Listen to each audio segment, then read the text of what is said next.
ஓதாமல் ஒரு நாளும் இருக்க வேண்டாம், மாதாவை ஒரு நாளும் மறக்க வேண்டாம். அனைவருக்கும் வணக்கம். எல்லோரும் நல்லா இருக்கிறீங்களா? சரிங்க. வாசி யோகத்தில் நம்ம இன்னைக்கு இடம் பொருள் ஏவல் எப்படின்னா என்ன, இந்த இடம் பொருள் ஏவல் அப்படிங்கிறது வாசியில் எதை குறிப்பிட்டு சொல்லியிருக்காங்க அப்படிங்கிறத நம்ம இன்னைக்கு சிந்திக்க போகிறோம். இந்த இடம் பொருள் ஏவல்ங்கிற ரகசியத்தை நம்ம தெரிஞ்சிட்டோம்னா வாசியில் நம்ம வசமாகலாம். நம்ம பேச்சு வாக்கில் சொல்லுவாங்க, இடம் பொருள் ஏவல் பார்த்து பேசு, சும்மா தானாக பேச வேண்டாம் அப்படின்னு சொல்லுவாங்க. அப்போ இதில் என்ன சூட்சம் இருக்குது அப்படின்னா 3 ரகசியம் இருக்குது. இடம், பொருள், ஏவல். இந்த 3மே வாசியினுடைய அந்த ஒரு தன்மையை தான் அவங்க குறிப்பிட்டு சொல்லியிருக்காங்க. ஏவுதல் அப்படின்னா வானத்தில் நம்ம ஏவுறது, ஏவுகணைன்னு சொல்கிறோமே இல்லையா? அப்போது அந்த மந்திரம்னு சொல்லக்கூடிய வாசியினுடைய அந்த ஒரு காத்தத்தான் ஏவுதல்னு சொல்லுவாங்க. பொருள் அப்படிங்கிறது நம்முடைய மனம், மெய்ப்பொருள்னு சொல்லுவாங்க. அதாவது உண்மையை காட்டி கொடுக்கக்கூடிய ஒரு பொருள் இருக்குது, அதை நாம் பயன்படுத்தணும். அதே போல் இடம்னு இருக்கு. இடம்ங்கிறது அதுதான் நம்முடைய பூர்வீகம். அந்த இடத்தை அடையணும், அதுதான் சிவன்னு சொல்லுவோம், அல்லது பிரபஞ்ச சக்தின்னு சொல்லுவோம், அல்லது நம்மளை படைச்ச சக்தி அப்படின்னு சொல்லுவோம். அப்போ இந்த இடம் பொருள் ஏவல்ங்கிற இந்த 3ஐயும் நம்ம வாசி யோகத்தில் பயன்படுத்துகிறோம். அதை பற்றி நம்ம இன்னைக்கு சிந்திக்கலாம். முதல்ல ஏவலில் ஆரம்பிக்கலாம். ஏன் அப்படின்னா வாசி தான் காற்று. இந்த ஏவுதல் அப்படிங்கிறது வாசி நம்ம செய்யறதுக்கு இந்த காற்றை பயன்படுத்தக்கூடிய ஒரு டெக்னிக் தான் ஏவுதல்னு சொல்கிறாங்க. இப்போ நாம் காற்றை எப்படி பயன்படுத்தணும்னு நம்ம தினசரி வாசி யோகத்தில் சொல்லிட்டு இருக்கிறோம். அப்போ அந்த ஏவுதல் அப்படிங்கிறது என்னென்னா, மூச்சு காற்றை இழுத்து அந்த ராமாங்கிற மந்திராவை பயன்படுத்தி நாம் ஏவுறோம். அப்போ இந்த வாசியில் இந்த ஏவுதல் அப்படிங்கிறது காற்றை நாம் எப்படி பயன்படுத்தணும் அப்படிங்கிற அந்த ஒரு டெக்னிக் தான். அப்போ ராமான்னு நம்ம சொல்லி மூச்சை இழுத்து விடும்போது நாம் ஏவுதல் நடத்துகிறோம். இதுதான் ஏவல்னு சொல்லுவாங்க, ஏவி விடுதல்னு சொல்லுவாங்க. அப்போ நம்ம மூச்சு காற்று இழுத்து நம்ம கொண்டு போய் விடுறதுக்கு பேர் தான் ஏவல். அடுத்தது பொருள். என்ன பொருள்? இதுதான் உண்மையை காட்டி கொடுக்கக்கூடிய ஒரு பொருளை கடவுள் நமக்குள்ள கொடுத்துருக்கார். இந்த ரகசியம்தான் எல்லாரும் தெரிஞ்சுக்கணும். மனம், இந்த மனசு எப்படி இருக்குதுங்கிறத நாம் தெரிஞ்சிட்டோம்னா அதை பயன்படுத்துகிற அந்த டெக்னிக்கு நம்ம தெரிஞ்சுக்கலாம். மனசு தான் எல்லாத்துக்கும் காரணம். அப்போ அந்த மனம் நம்ம உடம்புல ஒரு பொருளாக இருக்குது. அது என்ன பொருள் அப்படின்னா மெய்ப்பொருள். இந்த மெய்ப்பொருளை நீங்கள் தெரிஞ்சிட்டிங்கன்னா உண்மையை உணரலாம். அப்போ அந்த மெய்ப்பொருள் கடவுள் நம்மளுக்கு அழகாக கொடுத்துருக்காரு. ரொம்ப ரொம்ப அழகு. நம்ம மனசு எப்படி இருக்குது அப்படின்னா ரொம்ப தூய்மையாக இருக்கும், ரொம்ப தெளிவாக இருக்கும். நீங்கள் என்னதான் உங்களுக்குள்ளே மறைச்சிங்கனாலும் அந்த மனசு நம்ம என்ன பண்ணுனங்கிறத தெளிவாக காட்டும். அதுகிட்ட நம்ம தப்பிச்சிக்கவே முடியாது. ஏன் அப்படின்னா அது உண்மையை மட்டும்தான் சொல்லும். அப்போ உண்மையை மட்டுமே சொல்லக்கூடிய ஒரு பொருள் நம்ம உடம்புக்குள்ள கடவுள் அழகாக கொடுத்துருக்குறான். அதுக்கு நிறைய பேர்கள் சித்தர்கள் சொல்கிறாங்க.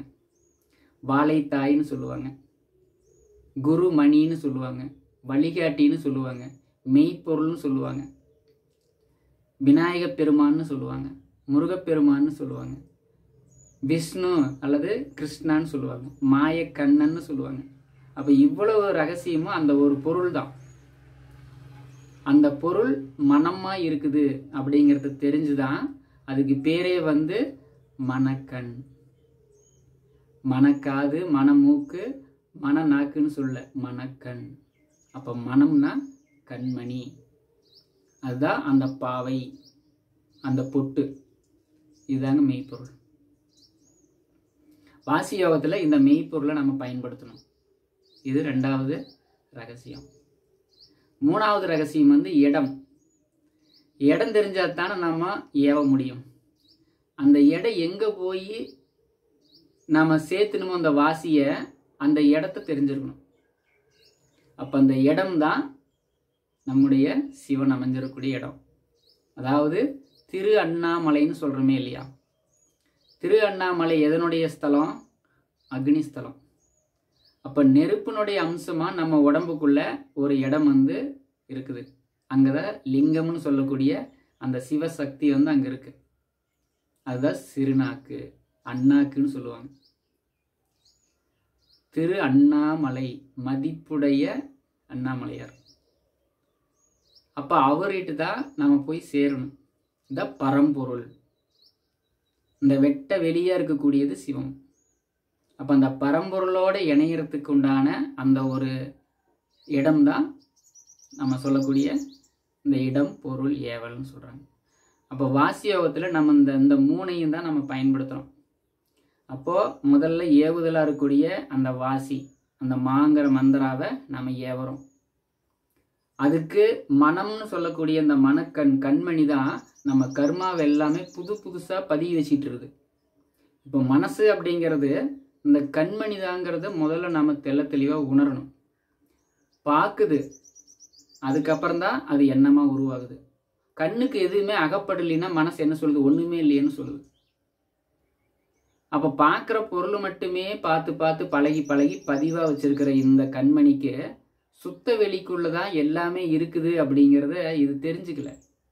ஏன் அப்படின்னா வெளிப்படையில் ஒரு பொருளாக இருக்கிறது மட்டுமே தேடுது. இந்த பொருளை எல்லாம் படைச்சது அந்த பரம்பொருள் தான் அப்படிங்கிறது இந்த மாய கண்ணுக்கு தெரிய மாட்டேங்குது.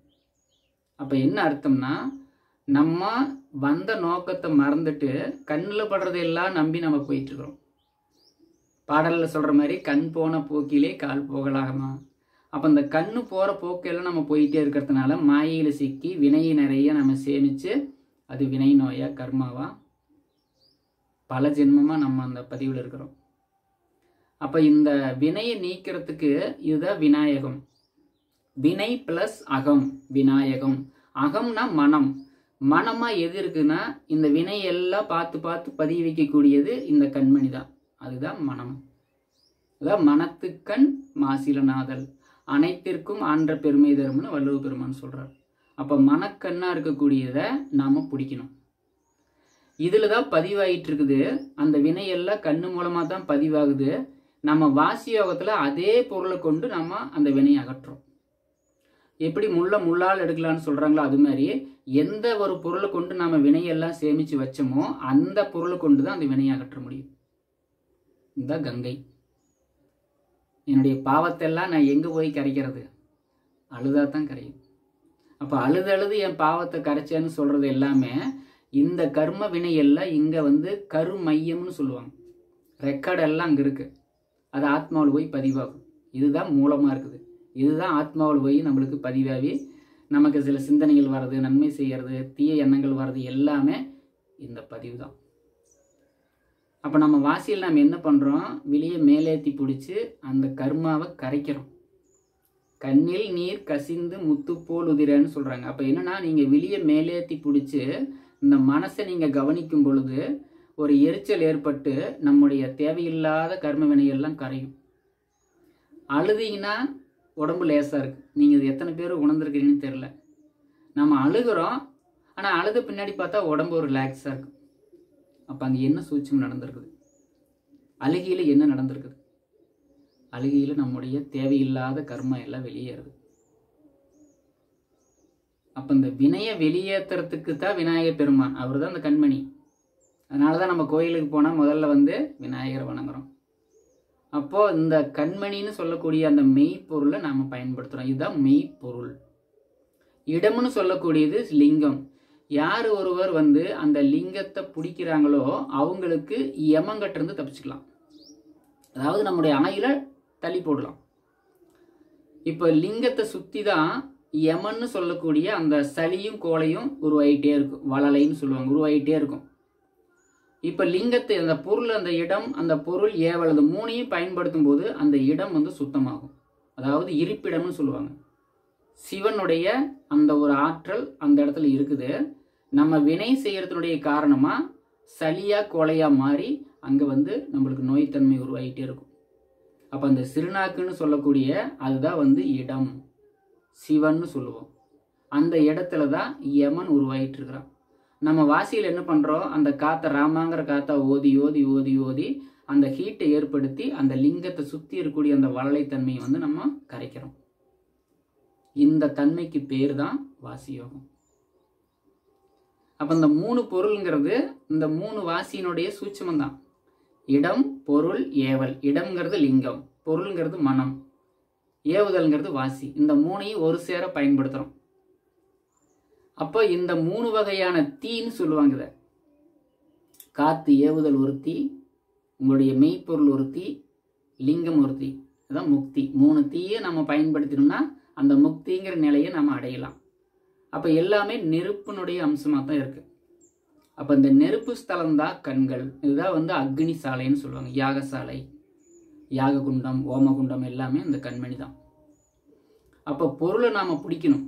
பொருளை பிடிச்சிட்டோம்னா அது ஏவுதல் அப்படிங்கிறது, அதை கொண்டு அந்த இடத்த பார்த்து நம்ம ஏவ முடியும். அதான் எப்பொருள் யார் யார் வாய் கேட்பினும் அப்பொருள் மெய்ப்பொருள் காண்பது அறிவுன்னு வள்ளுவ பெருமான் சொல்லியிருக்காரு. அப்போ மெய்ப்பொருள் அப்படிங்கிறத ஒன்று தெரிஞ்சாதான் நம்ம உண்மையான வாழ்க்கை வாழ முடியும். இல்லைன்னா மாயிலேயே வாழ்ந்து வாழ்ந்து நம்முடைய வாழ்க்கை முடிஞ்சிடும். கர்மா ஒன்று இருக்கான்னு நேற்று ஒரு அன்பர் வந்து கேட்டிருந்தார். கர்மா என்ன, எதை பார்த்தாலும் இதையே சொல்கிறீங்களே, அப்போ கர்மா ஒன்று இருக்காங்கிறார். இப்போ அதுக்கு உதாரணத்துக்கு ஒருத்தன் வந்து வாழ்நாள் முழுக்கும் மற்றவங்களை கஷ்டப்படுத்தியே துன்புறுத்தி அவன் வாழ்ந்துட்டு முடிஞ்சிடறான். அப்போ அவன் செஞ்ச வினை வீண் போகுமா? எல்லாமே மக்களுக்கு வந்து நன்மை செய்யாம தீமையை செஞ்சு செஞ்சு தன்னுடைய வாழ்நாளை முடிச்சுட்டு போயிடுறார். அப்ப அந்த செய்த அந்த வினை, அந்த செயலுக்கான அந்த ஒரு விளைச்சல் எப்ப அனுபவிக்க முடியும்? செய்த செயலுக்கு நிச்சயமா 100% வினையே இருக்குது, அதுக்கு அனுபவிச்சே ஆகணும். நீங்க இப்ப இறந்துட்டீங்கன்னா தப்பிச்சு போயிட்டு அர்த்தம் இல்லை. தக்க காலம் அதுக்கு அதை விட இன்னும் விளைச்சலோட நமக்கு வந்து கடவுள் வந்து அந்த ஒரு விளைச்சல் வச்சிருக்காரு. அப்ப கர்மாங்கிறது எல்லாம் 100% உண்மை. என்ன கர்மானா என்னன்னா, நாம செய்யக்கூடிய நன்மை தீமைக்கான கூலி. நன்மை மட்டுமே செஞ்சுட்டு ஒருத்தர் இறந்துடுறாரு, அப்ப அவ்வளவுதானா? அதோட முடிஞ்சுதான். மனிதன் வந்து கடவுளுங்கிற அந்த நிலையை வந்து எப்ப வந்து அடைய முடியும்? நீங்க நிறைய புண்ணியம் பண்ணிட்டு போயிட்டீங்க, அப்ப அவ்வளவுதான், நம்ம பிறவி முடிஞ்சுதா? வந்த நோக்கமே அதுதானா? இதையெல்லாம் படைச்சு இதையெல்லாம் எனக்கு அனுபவமாக கொடுத்த அந்த மூலப்பொருள் எது? அந்த முடிவில்லாத ஆற்றல் எது? அப்படிங்கிறத உணராத எப்படி நம்ம முழுமை அடைய முடியும்? அப்ப முழுமை அப்படிங்கிறது உண்மையை உணரணும். இந்த மறைவா இருக்கக்கூடிய ரகசியத்தை நாம தெரிஞ்சுக்கிறதுக்கு தான் வாசி பயன்படுது. 1000 நாம பேசலாம், 1000 சொல்லலாம், ஆனா அனுபவம்னு ஒண்ணு இருக்கு இல்லையா? அந்த அனுபவத்துல தெளிவு வேணும். செஞ்ச செயலுக்கு விளைவு உண்டு. நான் இப்ப செயல் பண்ணிட்டேன், நான் விளைவு இல்லை, அப்ப அடுத்த பிறவியில் நம்மளுக்கு அதுக்கான விளைச்சலை அனுபவிச்சவனு. உங்க பையனோ பொண்ணாலும் அனுபவிக்க மாட்டாங்க. ஏன்னா அவங்க ஏற்கனவே வினையோட தான் வந்திருக்காங்க. அவங்கவுங்க வினையை அவங்கவுங்க தான் அறுத்தாகணும். அப்போ என்னுடைய ஒரு பிறவி நான் எடுத்துட்டேன், நான் அந்த பிறவியில நன்மையோ தீமையோ செஞ்சுட்டு போயிட்டு அப்படின்னா அதுக்கான விளைச்சல் இருக்கு இல்லையா? அந்த விளைச்சலை நாம் அனுபவிக்கணும். எப்ப முடியும்னா நீங்க உண்மையை உணர்ற வரைக்கும் இந்த அனுபவங்கள் கர்மாவா அதாவது உருவாயிட்டே தான் இருக்கும். இப்போ உண்மையை உணர்றதுக்காகத்தான் நம்ம வந்திருக்கிறோம். அதை நம்ம பயன்படுத்திக்கணும். காலம் நம்மளுக்கு ரொம்ப அழகா அவகாசம் கொடுத்துருக்கு. நீங்க பயன்படுத்துறீங்களா இல்லையாங்கிறது கூட உங்களுடைய கர்மாவை பொறுத்தான். எடுத்த உடனே ஒருத்தருக்கு இந்த ஞானம் கிடைச்சிடாது. அதுக்கான நீங்க அந்த தெளிவை நீங்க அடைஞ்சிட முடியாது.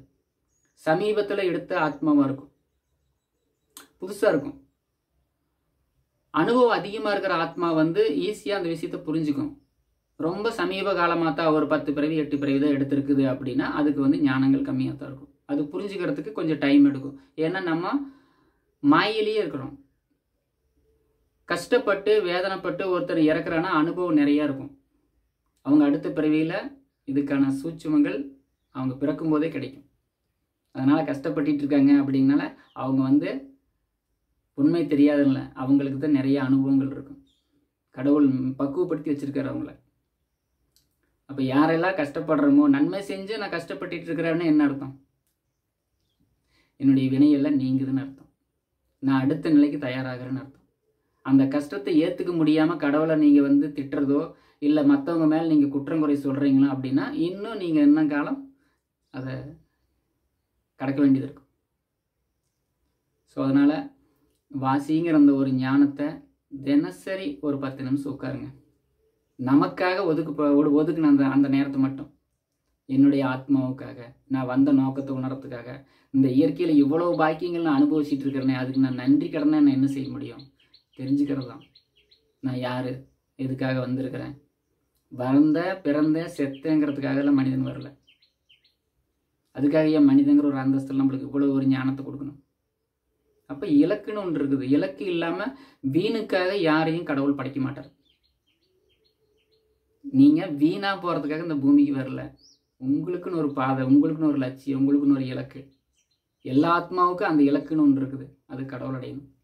அதாவது உண்மையை உணரணும். ஒரு அணுவுக்குள்ள இவ்வளவு ஞானத்தையும் கொடுத்து வச்சிருக்கிற அப்படின்னா அவன் யாரு? அப்போ எவ்வளவு பேராற்றல் இருக்கும்? இந்த சிந்தனையை தான் நம்ம டெய்லி சிந்திக்கணும். அதுக்கு தான் வாசியில் நின்று அந்த எதையெல்லாம் நமக்கு வந்து காட்டி கொடுக்குதோ அந்த மெய்ப்பொருளை கொண்டு அளவில்லாமல் இருக்கக்கூடிய அந்த வெட்ட வெளியோடு நம்ம இணையிறோம். அப்போ அந்த வெட்ட வெளி தான் எல்லா சூட்சுமத்தையும் சுருக்கி மறைச்சி வச்சிருக்கு. அப்பப்போ வெளிப்படுத்துது, பார்க்குறோம். எது வெளிப்படுத்துது? செடி கொடி புல் பூண்டு இந்த மாதிரி எல்லாமே வெளிப்படுத்துது. எங்கிருந்து வந்திருக்குது? ஒன்றுமே இல்லாத அந்த வெட்ட வெளி தான். அப்போ இவ்வளவு ஆற்றலையும் வச்சிருக்க அந்த வெட்ட வெளியை பற்றி நம்ம சிந்திக்கல அப்படின்னா நீங்கள் உண்மையை எப்படி உணர முடியும்? ஸோ அதனால் இந்த ஒரு வாசியோகங்கிற அந்த ஒரு முறை, இந்த ஒரு ஞான சித்தர்கள் நமக்கு கொடுத்த மிகப்பெரிய பாக்கியம். நீங்கள் அவங்களுக்கு வாழ்நாள் முழுக்க நன்றி சொன்னாலும் போதாது. ஒரு சித்தரனுடைய பேரை உச்சரிக்கிறதுக்கு நம்ம புண்ணியம் பண்ணியிருக்கணும். அவ்வளோ பாக்கியவான்கள், அவ்வளவு ஞானம்.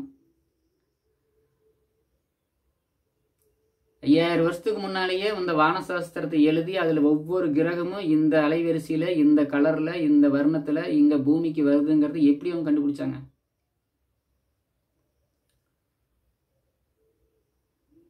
அப்போ எல்லாமே அந்த ஒரு ஞானம்ங்கிறது எல்லாமே வாசி யோகம், தியானம்னு சொல்லக்கூடிய அந்த மறைவை உணரக்கூடிய ஒரு சூட்சும வழிமுறை.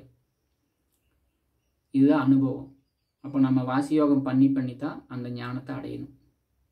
சிந்திச்சு பாருங்கள். நம்ம வந்து ஒவ்வொரு நாளும் ஒவ்வொரு விஷயத்தை பற்றி நம்ம சிந்திச்சிட்டு இருக்கிறோம். ஸோ அந்த வகையில் இது உங்களுக்கு நான் பயனுள்ளதாக இருக்கும்னு நினைக்கிறேன். ஸோ புதுசாக பார்க்குறவங்க வந்து நம்ம சேனலை வந்து சப்ஸ்கிரைப் பண்ணி பெல் ஐக்கானை கிளிக் பண்ணிக்கங்க. சப்போர்ட் பண்ணுங்கள். இன்னும் பல விஷயங்களை வந்து நம்ம சிந்திக்கலாம். நன்றி.